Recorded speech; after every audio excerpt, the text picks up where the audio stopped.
Hi and welcome to my channel. Remember to like and subscribe. I upload every 18 to 24 months. Yeah, so I guess I'm making this video to kind of like discuss I should probably like talk more quietly, shouldn't I? Yeah. I'm making this video to further discuss my ADHD diagnosis if anybody's interested. If not, then you don't have to watch it. That's fine. And also a mini Lush haul. Yeah, I'm just gonna show some stuff I bought from Lush recently. It's some of the Halloween collection. It's not really a review so much because some of it I've not ever tried. So this is a man's t-shirt, by the way. Yeah, I was bought it for my birthday. Yeah, just because, you know, I'm Alexander McQueen obsessed. But anyway, he was the shit. What can I say? So yeah, start off with this soap, Demon in the Dark. It's called Demon in the Dark. It's really cool. It's like a little ghost trapped in the soap. It smells fucking disgusting though, to be fair. There's my review. I've not used it, but it to me, the smell is really quite pungent. And I know what you're thinking. You're probably thinking, well, why did you buy it? Well, only like 2 products I bought in the shop in person, and most of them I bought online. I don't know about a demon in the dark, but it was a stab in the dark, you know what I mean? It's really cute. The smell is honestly not to my taste though. Nuh-uh. So next I have this like pumice stone. Never used it before, so I can't give my opinion on how it works. Wow, so inarticulate. It smells really nice though. It smells, well, how it looks, orangey. So again, another stab in the dark. No idea, just bought it at random. Does smell really good though. And the next item is, I have bought this before, not for a while though. So it's like a rainbow. It's like a bubble bath bar, is what it is. Yeah, so it's a little bit like a bath bomb, but it like lathers up in the bath. It smells absolutely amazing. It smells like a pink lemonade or something, like a really pungent pink lemonade smell. I'll be honest, I'm not a massive fan. It is really nice, this, but I'm not, and I have used it before, but I'm not a massive fan of bath bombs. You know, for the simple fact that, let's face it, they cause thrush. So the next thing I'm going to show is something I have used quite a few times before, and it's this fig soap. It's also like an exfoliant as well. This smells absolutely divine. And next I'm going to show, got to keep this one in the fridge. I have used this already, just once, and it's Mr. Pumpkin Face. So it looks like this.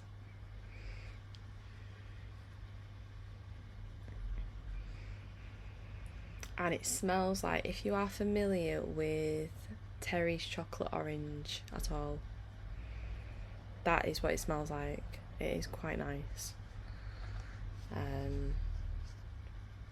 Yeah.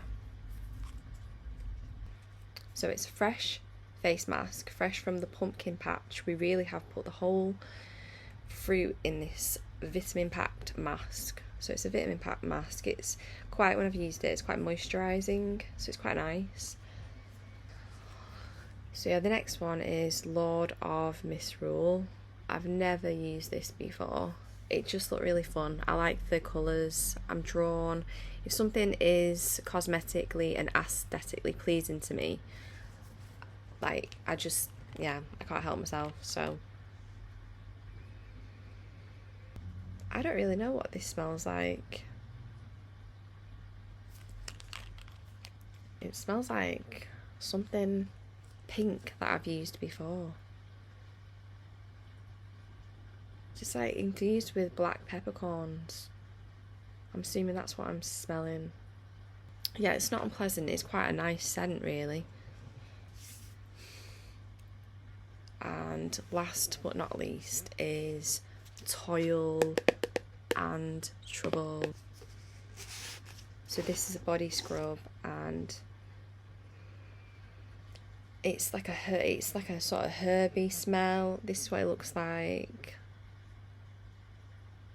It looks like purple slime or something. I love how it looks. It's really cool.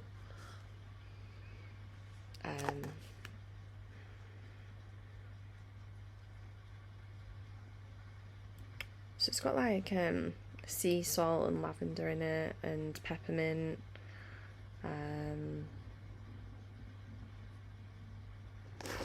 Yeah, it's like quite a herby sort of smell, I guess. It's not terrible, but again, never used it before. I was merely being spontaneous and just wanted to try something new. So just to, further elaborate on my recent video of starting Concerta due to my ADHD diagnosis. Basically, when I was 9 years old,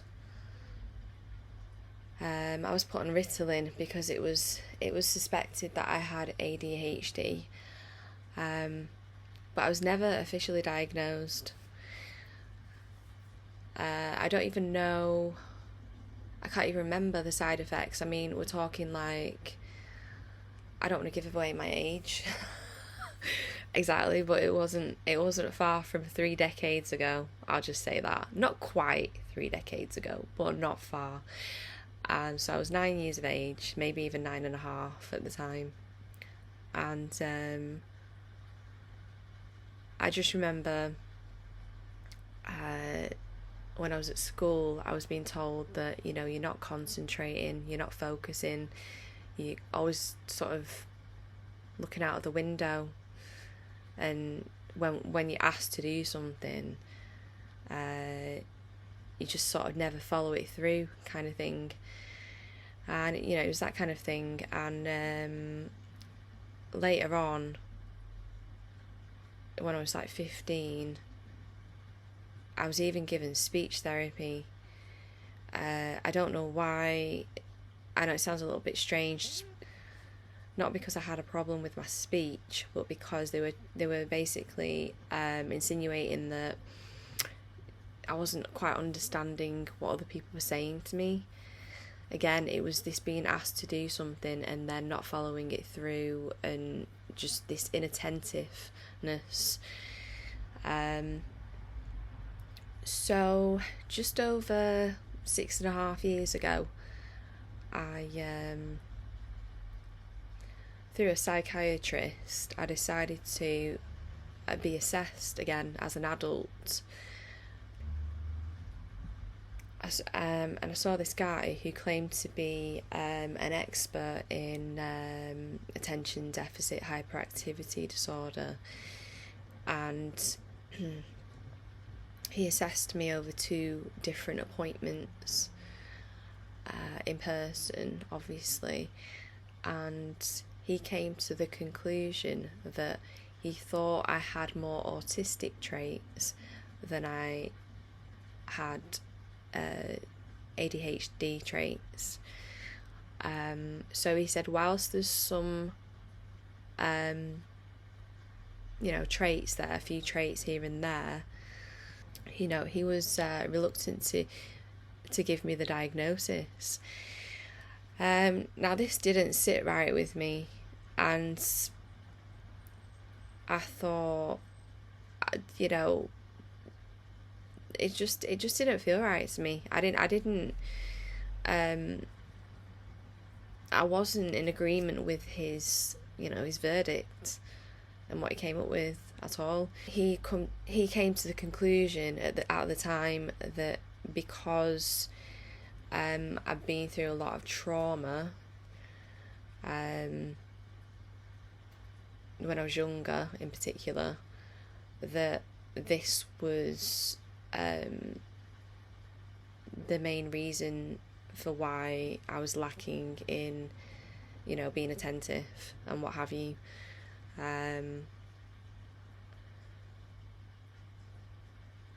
So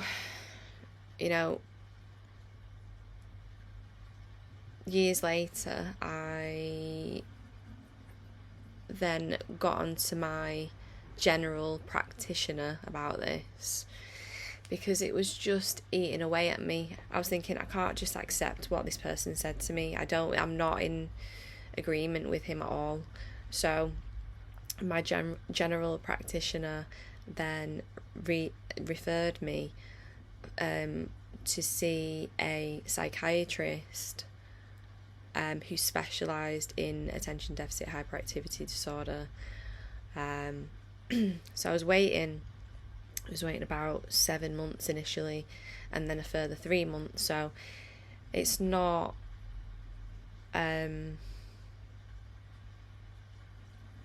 it's not easy, because you have to wait a really long time. And I mean, that, quite honestly, is nothing in comparison to what other people have had to wait. Some people wait years to be diagnosed.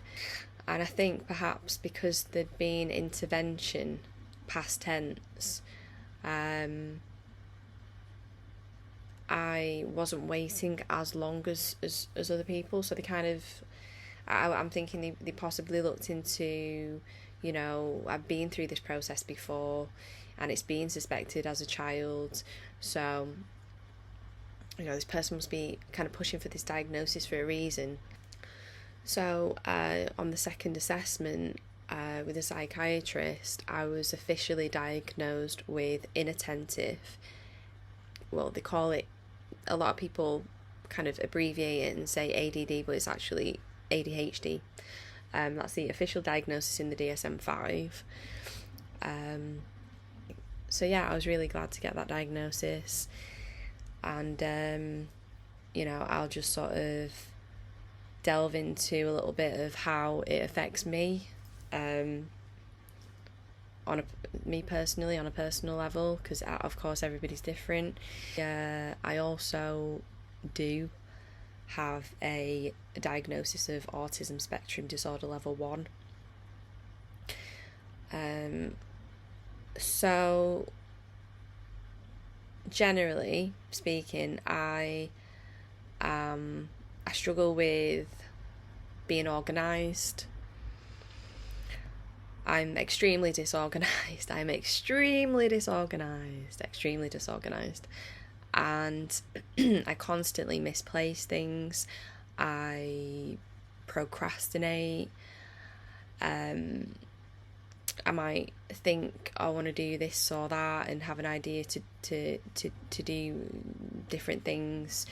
I either just don't do them at all, or I'll start doing something and then it won't get completed. It just won't be completed. It's as simple as that, until I'm in the right frame of mind or mood to go back to it, and that can take a really long time.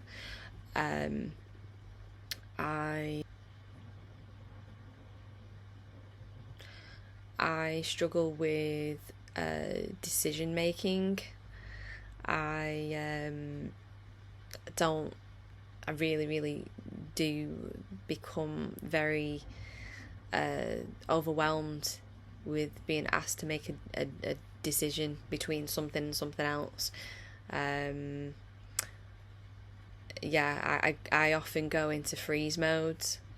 I struggle with issues around rejection dysphoria. I understand that that's also a borderline issue as well. I'm not going to get into that though in this video. But yeah, I struggle with rejection dysphoria in many different ways. That's not just within a relationship or like a romantic relationship. I struggle with it with like friendships and other areas.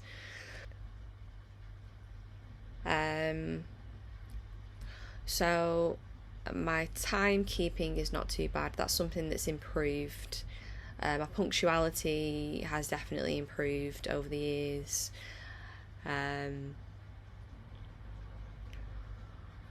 I can become hyper focused on things that, I don't know, someone might consider to be not very important, or be really hyper focused 1 minute, and the next minute it's like that thing is completely forgotten about. Although I'm not diagnosed with being hyperactive, sometimes I will on occasion speak out of term, and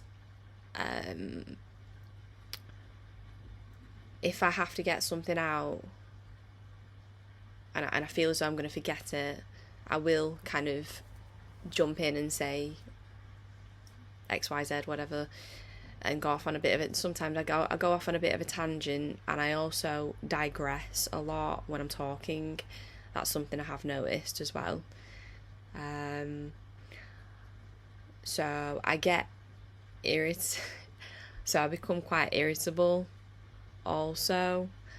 I struggle with misophonia, so like noises from other like people. I can hear like banging, or if you scrape a plate or something, or just certain noises just really irritate me, to the point where the anger becomes almost like disproportionate. It's not in sync with the situation, if that makes sense. I digress. I digress. This stuff is amazing. I can't drink coffee, because if I drink coffee I won't sleep at night, and it makes me go hypomanic if I drink coffee. But this is like having sort of like the equivalent of a cup of coffee, but it doesn't last as long as it would within my system, sort of thing. What else? Just if I'm not excited about something, again, I get bored really quickly. It takes like a lot of it's like if there's not enough stimuli or something, I'm just like, why, what's the point, kind of thing, kind of attitude. And it's just, I can't help it. The thing is, a lot of females go under the radar, as I did. The females get diagnosed with borderline, and the guys, males, get diagnosed with the autism and the ADHD and things like that. I think it's only really over the past several years people have started realising that that's not the case at all. I've actually known quite a few males who have a diagnosis of borderline personality disorder. I'm actually really struggling in this video, to be honest. I'm really tired. I'm just trying to get some honest insight, I suppose. And just kind of, I don't know, help people realise that it's not all about having a personality disorder. There can be other things going on as well. So So I'd never taken Concerta before, ever. And all I can really say is, what's my verdict on it after taking it the once? I've not taken it again today. And but my verdict on it after taking it the one time is, so at the moment it's just 18 milligram, and it made me feel slightly less inhibited, I'd say. And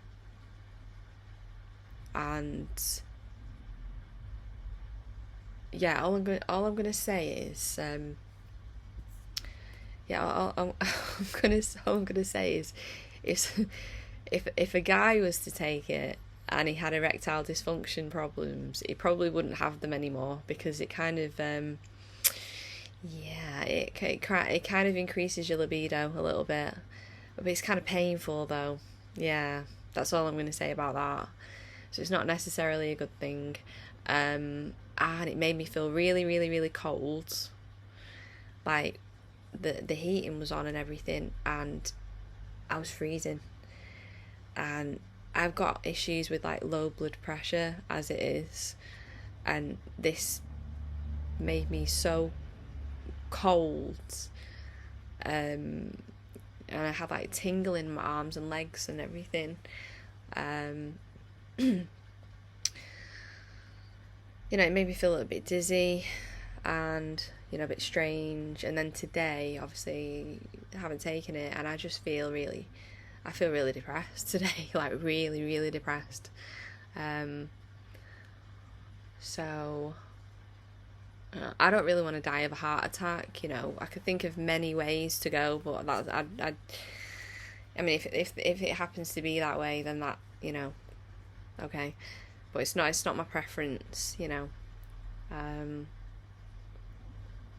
Yeah, apparently this medication is really not a good thing for your heart if you've got like actual underlying heart problems.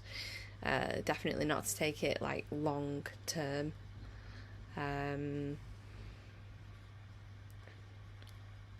So yeah, I don't really know what else to say. I think I'm just gonna leave the video here. Hope you're not bored. I'm thinking, wow, shut up.